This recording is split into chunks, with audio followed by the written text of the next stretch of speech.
ਘਰਾਂ ਦੇ ਵਿੱਚ ਵੀ ਆਨੇ ਆ ਨਾ ਉਹ ਜੀ ਘਰ 'ਚ ਮੈਂ ਹੀ ਇਕੱਲਾ ਰਹਿ ਗਿਆ ਮੈਂ ਕੰਮ ਕਰਨ ਵਾਸਤੇ, ਉਹਨੂੰ ਵੀ ਕਹੋ ਹਾਂ, ਉਹਨੂੰ ਵੀ ਕਹੋ ਹਾਂ, ਅੰਮੀ ਉਹਨੂੰ ਨਹੀਂ ਆਂਦੀ, ਅੱਬੂ ਉਹਨੂੰ ਨਹੀਂ ਆਂਦਾ, ਮੈਨੂੰ ਹੀ ਆਂਦੇ, ਮੈਂ ਹੀ ਇਕੱਲਾ ਰਹਿ ਗਿਆ, ਆ ਬਾਕੀ ਸਾਰੇ ਬੈਠੇ ਨੇ, ਮੈਂ ਹੀ ਰਹਿ ਗਿਆ। ਐਕਚੁਅਲੀ ਮਰੀਅਮ ਜਿਹੜੀ ਮਾਰਥਾ ਜਿਹੜੀ ਸੀ ਯਿਸੂ ਮਸੀਹ ਦੇ ਕੋਲ ਕੰਪਲੇਨ ਲੈ ਕੇ ਆਈ ਸੀ, ਸ਼ਿਕਾਇਤ ਲੈ ਕੇ ਆਈ ਸੀ ਕਿ ਮੈਂ ਕਦੀ ਕੰਮ ਵੀ ਕਰਨੀ ਆ ਕਿ ਇਹ ਬੈਠੀ ਹੈ ਘਰ 'ਚ ਬੜਾ ਕੰਮ, ਇਹ ਕਿਉਂ ਨਹੀਂ ਕੰਮ ਕਰਦੀ ਪਈ। ਤੇ ਯਾਦ ਰੱਖੋ ਸਾਡੀ ਜ਼ਿੰਦਗੀ ਦੇ ਵਿੱਚ ਜਦੋਂ ਗਿਲੇ ਸ਼ਿਕਵੇ ਆ ਜਾਂਦੇ ਨੇ, ਯਾਦ ਰੱਖੋ ਸਾਡੀਆਂ ਬਰਤਨਾਂ 'ਚ ਕਮੀ ਆ ਰਹੀ ਹੈ।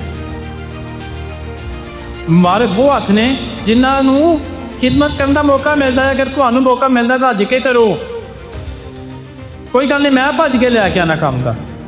ਅੱਬਾ ਜੀ ਨੇ ਕਿਹਾ ਮੈਂ ਕਰਨਾ ਵਾ, ਤੇ ਕੰਮ ਕਰਨ ਵਾਲਾ ਆਪਣੇ ਆਪ ਨੂੰ ਮੁਬਾਰਕ ਸਮਝੇ ਕਿ ਮੈਨੂੰ ਅੱਬਾ ਜੀ ਨੇ ਕੰਮ ਕਿਹਾ ਹੈ, ਅੰਮਾ ਜੀ ਨੇ ਮੈਨੂੰ ਕੰਮ ਕਿਹਾ ਹੈ, ਮੈਨੂੰ ਕੰਮ ਕਰਨ ਦਾ ਖਿਦਮਤ ਕਰਨ ਦਾ ਮੌਕਾ ਮਿਲਿਆ, ਖੁਸ਼ੀ ਨਾ ਕਰਿਆ ਦਿਲ।